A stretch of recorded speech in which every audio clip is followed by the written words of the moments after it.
Ma'am, have you been drinking today? Your eyes are unfocused, you're sweating heavily. I'm getting the smell of alcohol from the vehicle. No, I haven't any sugar. I'm diabetic. I'm not okay. That's what everyone says. Look at me when I'm talking to you. How much alcohol did you consume? Please, it's medical. My bracelet. Slurred speech isn't helping your situation. For someone living with type 1 diabetes, a sudden drop in blood sugar doesn't feel like discomfort. It feels like your body is shutting itself off. Your vision narrows, words refuse to come out right, and your thoughts begin to slip away as if someone is dimming the lights inside your head. When Alyssa Harper eased her car to the side of the road that afternoon, she believed she was doing exactly what she was supposed to do. She was trying to stay alive. What she didn't know was that a routine decision would soon spiral into a nightmare, one recorded in full by a police body camera and later watched by millions. Alyssa wasn't drunk. She wasn't impaired by alcohol or drugs. She was experiencing a medical emergency. But the officer who approached her vehicle didn't see a woman in danger. He saw a suspect, and that assumption nearly killed her. What you're about to hear is the story of how a medical crisis was mistaken for a crime, how warning signs were ignored, how a life-saving bracelet was overlooked, and how a young woman fighting to stay conscious was treated as if she were lying. We'll walk through every moment of that traffic stop, step by step, all the way to the moment inside a police station when a paramedic realized this wasn't a DUI investigation, it was a race against time. If you believe law enforcement officers should be trained to recognize medical emergencies as quickly as they recognize criminal behavior, make sure you're subscribed.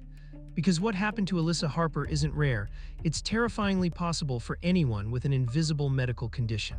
Let's rewind to 2:45 p.m. on a Wednesday in Maplewood, Indiana, a quiet suburban town where nothing out of the ordinary usually makes the evening news. Alyssa Harper is 31 years old. She's lived with type 1 diabetes since she was 13, nearly 2 decades of insulin injections, blood glucose checks, and mental math before every meal. She knows her body well, she has to. Her pancreas doesn't produce insulin at all, meaning a small miscalculation can turn dangerous fast. Type 1 diabetes isn't caused by lifestyle choices. It's an autoimmune condition where the body destroys its own insulin-producing cells. Without insulin, glucose can't enter the cells that need it, especially the brain. Too much glucose causes one kind of emergency. Too little causes another. And right now, Alyssa's blood sugar is falling rapidly. She's driving home from the middle school where she works as a media aide, helping students check out books and manage tablets. Lunch was around noon, a chicken wrap, a yogurt, and insulin taken exactly as prescribed. But something went wrong. Maybe she walked more than usual. Maybe the meal had fewer carbs than expected. Whatever the reason, her body is signaling danger. Her hands begin to tremble. A cold sweat breaks across her neck and temples. Her thoughts slow, like she's trying to think through thick fog. She recognizes the signs immediately. She needs glucose now. Alyssa always keeps emergency sugar tablets in her purse. She reaches for it on the passenger seat, but her shaking fingers knock it onto the floor. She tries to lean down to grab it while keeping her eyes on the road, but the edges of her vision start to blur.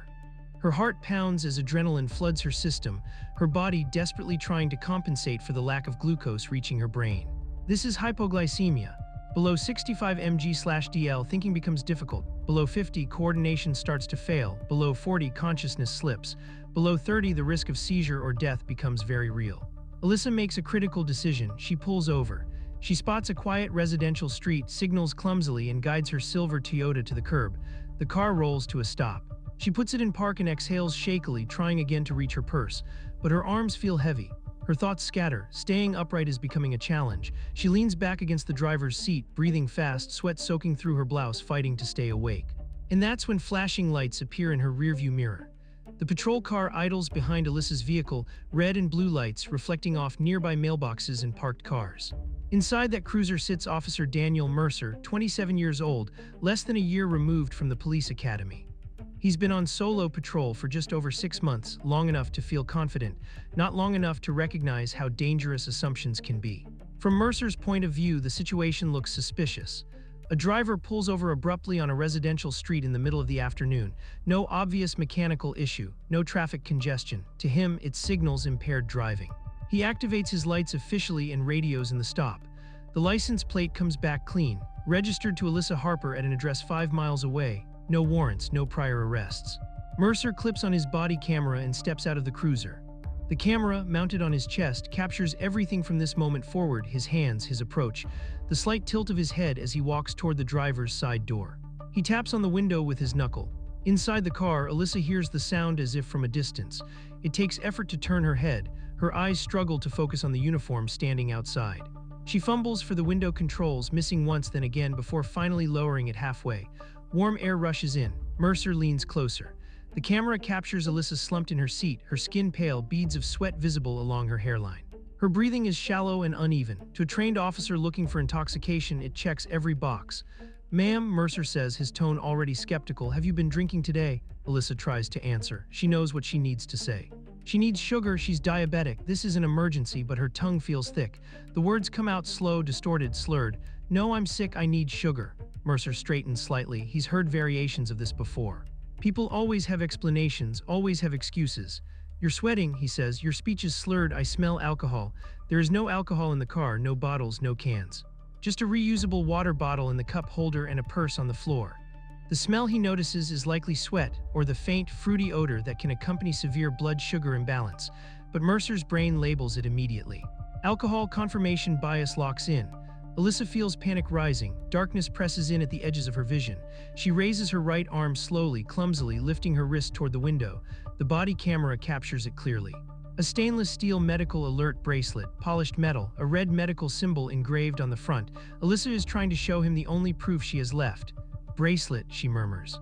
"Medical," Mercer's eyes flick to it for a fraction of a second. The camera proves he sees it, but he doesn't read it. It doesn't fit the conclusion he's already reached.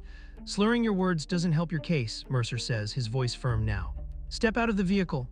Alyssa doesn't move, not because she's refusing, because she can't. Her muscles aren't responding properly. She's gripping the steering wheel with her left hand simply to stay upright. Mercer interprets the lack of movement as resistance. He opens the door and reaches in, grabbing her arm. "Come on out of the car." Her body offers no support. As he pulls, she slides sideways, nearly falling. He catches her, irritated now, struggling to keep her upright. "Wow," he mutters, "you're really gone." Her legs buckle as soon as her feet touch the pavement. She collapses against him, unable to stand on her own. To Mercer, this confirms everything. In his mind, only extreme intoxication looks like this. He never considers another possibility. He spins her around and pulls her arms behind her back. The handcuffs snap shut, right wrist, then left, pinning the medical bracelet beneath cold steel. Alyssa lets out a weak sound, somewhere between a sob and a gasp. Her blood sugar has dropped below 35. She's running out of time. Mercer walks her toward his cruiser, supporting most of her weight, opens the back door and guides her inside. Her head slumps against the window almost immediately. "Stay awake," he orders. She doesn't respond, her eyes close. She loses consciousness as the door shuts. Officer Mercer closes the rear door of his cruiser and stands there for a moment, watching Alyssa through the glass. Her head is tilted toward the window, eyes shut, body completely still. To him, it looks familiar, another suspect passing out after drinking too much. He's seen it in training videos. He's heard older officers joke about it. "They always fall asleep," he mutters. He walks back to Alyssa's car, turns off the ignition and locks the doors. Her purse is still on the passenger side floor, tipped open, glucose tablets spilled just out of reach. He doesn't notice them. He's already moved on mentally. Back in the cruiser, Mercer radios dispatch. "Show me en route to the station with one in custody, suspected DUI. The drive takes 12 minutes. During that time, Alyssa doesn't move once. Mercer glances at her in the rearview mirror twice. Both times he sees the same thing, a limp body unmoving. He assumes she's sleeping it off. In his mind, this is routine, nothing urgent, nothing unusual. What he doesn't know is that Alyssa's brain is starving. Her blood glucose is now hovering dangerously close to 30 mg/dl. At that level, neurons begin to fail. Prolonged deprivation can cause seizures, irreversible brain damage, or cardiac arrest. Every passing minute without sugar is a minute closer to catastrophe. The patrol car pulls into the rear lot of the Maplewood Police Substation, a low concrete building tucked behind city offices. Mercer Parks steps out and opens the back door. "All right, wake up," he says, shaking her shoulder lightly. "Nothing." He tries again, harder this time. "Ma'am, we're here." Still nothing. A flicker of unease passes through him, but he pushes it aside. Drunk people pass out all the time. That's what booking is for. He unbuckles her seatbelt. Her body slumps forward immediately, forcing him to grab her under the arms to keep her from collapsing onto the pavement. She offers no resistance because she can't. Her muscles are no longer responding. He half drags, half carries her through the back entrance and into the booking area. The desk officer looks up, eyebrows rising slightly. "DUI? Yeah," Mercer says. "She's out of it. She blow." "She can barely sit up," Mercer replies. "I'm requesting a blood draw." In Indiana, when a DUI suspect is unable to complete a breath test, officers are allowed to request a blood sample taken by a certified medical professional. Mercer makes the call. Alyssa is placed in a hard plastic chair against the wall. As soon as Mercer lets go, she slumps forward, chin dropping to her chest. He shifts her back upright, positioning her shoulder against the cinder block to keep her from sliding onto the floor. She remains unconscious. The call goes out to the contracted on-call medic service. Luis Ortega has been a paramedic for 14 years. He's done hundreds of law enforcement blood draws. Most of the time, it's simple drunk driver. Needle paperwork done, he arrives at the station 20 minutes later carrying a compact black kit. The moment he steps into the booking area, something feels off. Alyssa's skin is pale, not flushed. Her body is drenched in cold sweat. Her breathing is shallow and rapid. These are not the signs of alcohol intoxication. Ortega kneels in front of her and places a hand on her shoulder. "Ma'am, can you hear me?" No response. He touches her forehead, cold, clammy. His eyes move to her wrist. "Is that a medical bracelet?" he asks sharply. Mercer shifts his weight. She mentioned something, but she was slurring pretty bad. Ortega doesn't reply. He rotates the bracelet and reads it. Type 1 diabetic, insulin dependent. His expression changes instantly. "This isn't alcohol," he says. "This is hypoglycemia." Mercer freezes. "What?" "She's crashing," Ortega says, already reaching into his kit. "Do you have glucose here?" Mercer shakes his head, color draining from his face. "Then we're on borrowed time," Ortega says. "Call 911 now." He pricks Alyssa's finger and applies the test strip. The meter beeps. 29 mg/dl. Ortega exhales sharply. "That's critical." He forces her mouth open gently and squeezes concentrated glucose gel between her cheek and gum, hoping enough will absorb to keep her alive. "Come on," he murmurs, "stay with me." Ortega keeps working without waiting for a response. He elevates Alyssa's legs, trying to improve blood flow to her brain, and checks her pulse, rapid, weak, uneven. This isn't a DUI. This is a body running on empty. Mercer fumbles for his radio, hands shaking now. "Dispatch, I need EMS to the station. Diabetic emergency, female unconscious. Blood sugar 29. The word diabetic lands differently than DUI. The room feels quieter. Ortega times it in his head. Glucose gel can work fast if the patient can absorb it, but Alyssa is barely responsive. If her blood sugar drops any further, she could seize. If she seizes, she could aspirate. If she aspirates, she could die right here in police custody. He talks to her constantly, voice steady, professional, urgent. "Alyssa, you're crashing. I'm giving you sugar. Stay with me. Don't give up." 2 minutes pass, then 3. He checks her blood sugar again. 33 mg/dl, rising, but too slowly. He administers more gel, massaging her jaw to stimulate swallowing. Sweat beads on his forehead now. He's seen this before. He's seen how fast it can go wrong. 4 minutes, 5, another check, 38 mg/dl, better. Still dangerous. Alyssa's fingers twitch, her eyelids flutter just barely. Ortega leans closer. "That's it, come back." At 7 minutes, her eyes crack open, confused, dazed, terrified. She tries to speak, but only a breath comes out. Ortega exhales in relief. He doesn't bother to hide. "You're okay, EMS is coming. You had a severe low." Sirens become audible in the distance. The EMS crew arrives moments later, pushing a stretcher through the booking doors. Ortega gives a rapid handoff. Type 1 diabetic, found unconscious. Initial glucose 29, oral glucose administered, currently improving but unstable. They start an IV immediately and push dextrose, liquid sugar, straight into her bloodstream. Within 3 minutes, Alyssa's color improves. Within 5, her breathing steadies. Within 7, she can form words. "What happened?" she whispers. "You had a hypoglycemic episode," Ortega says gently. "You pulled over at the right time. You're alive." Her eyes fill with tears. "I tried to tell him, I showed him." Ortega doesn't answer right away. He looks across the room at Mercer, who stands rigid against the wall, face pale, unable to meet her eyes. "Yeah," Ortega says quietly, "I know." Alyssa is transferred onto the stretcher and wheeled out to the ambulance. The handcuffs are removed. The medical bracelet remains. She is transported to Riverside Regional Medical Center, where she spends the next 5 hours under observation. Doctors confirm she narrowly avoided a seizure. Another 10 minutes without intervention could have meant coma or worse. She's discharged late that night with stable blood sugar levels and instructions to follow up with her endocrinologist. When she gets home, she collapses onto her bed and cries. Not just from fear, from humiliation, from anger, from the realization that doing everything right still wasn't enough.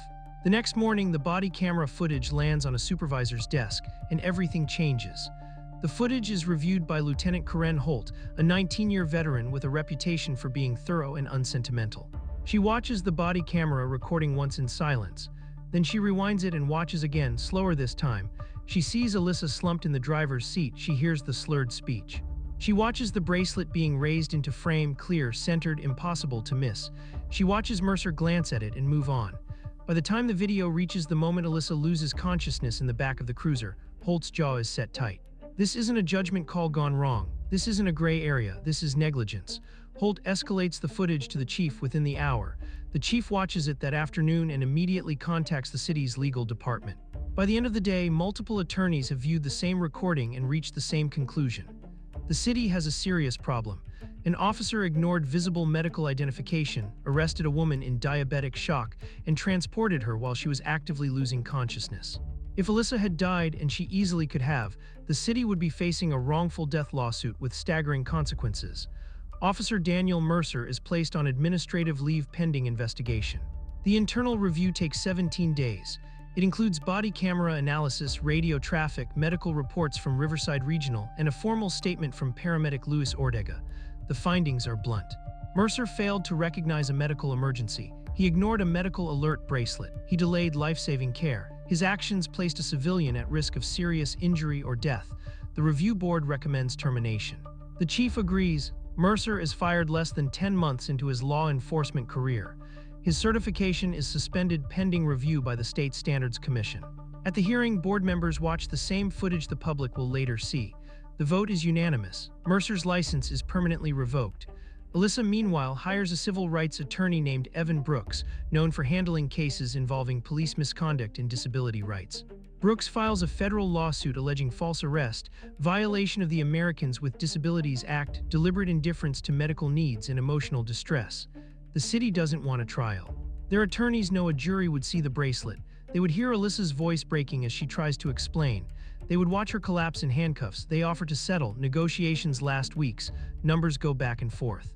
Eventually, both sides agree. $610,000. Alyssa accepts. She doesn't see it as a win. She sees it as accountability. Part of the settlement money goes toward therapy. Another portion goes towards starting a small nonprofit that provides medical emergency recognition training for first responders. She insists her case be used as an example, not to shame, but to teach. When the footage is released publicly, it spreads fast. Local news first, then regional, then national.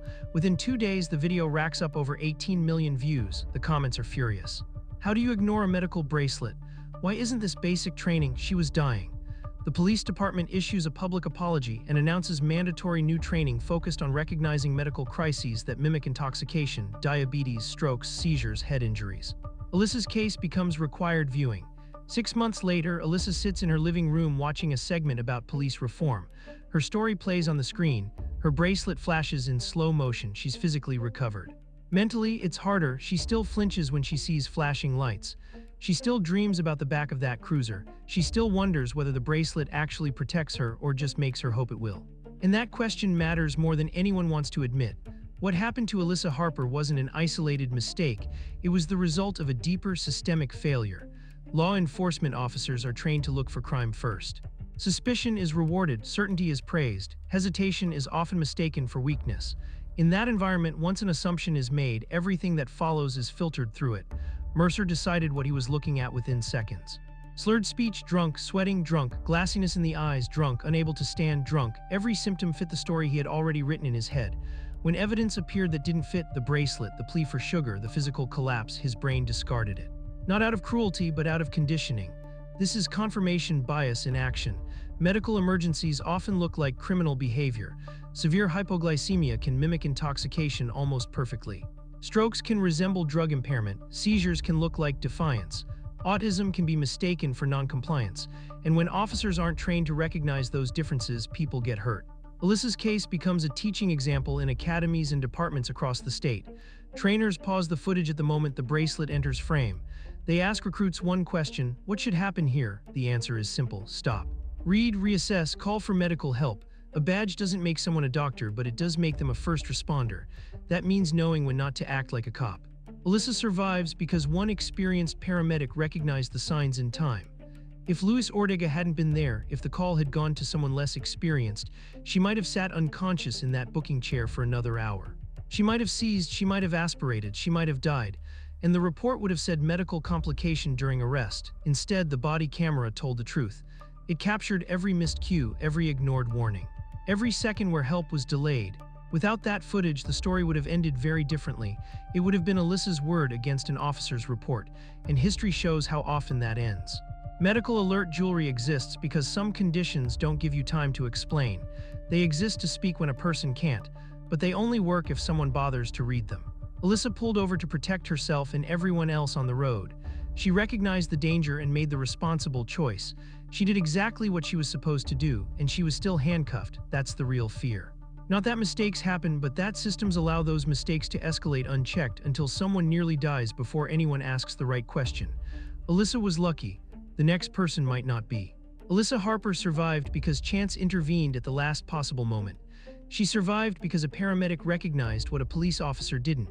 She survived because glucose was administered before her brain crossed the point of no return. She survived because a camera was recording.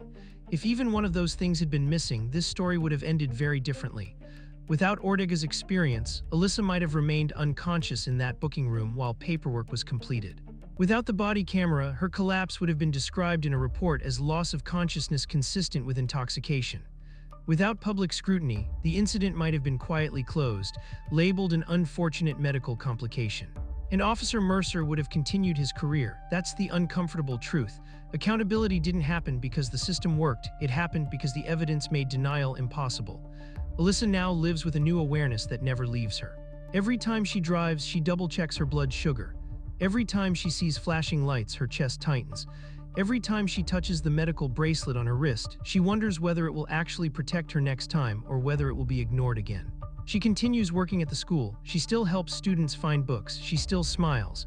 But there's a part of her that never fully came back from the back seat of that cruiser, the part that believed doing the right thing would be enough. Her story forces an uncomfortable question. How many medical emergencies have been mistaken for crimes and never caught on camera? For every Alyssa Harper, there are others whose names we never hear. People with diabetes. People having strokes, people with neurological conditions, people whose bodies fail them at the worst possible moment and are met not with help but with handcuffs. The lesson is simple and it's urgent. Medical distress does not look polite, it does not explain itself clearly. It does not wait for officers to feel certain. That uncertainty is exactly when help should be called. A medical alert bracelet is not an accessory, it is a warning. A plea, a final line of communication when speech and movement are no longer reliable. Ignoring it isn't a misunderstanding, it's a decision. Alyssa Harper pulled over to save her life. She was arrested instead. She lived not because the system protected her, but because someone finally looked. And the next person may not get that chance. That's why these stories matter. That's why they're told. And that's why recognition must come before suspicion every single time. If this story made you angry or shocked, write medical first in the comments and tell us where you're watching from. Do you think the officer should have recognized the medical emergency, or would this have ended differently without the body cam? Read the comments and join the discussion. Your opinion matters more than you think.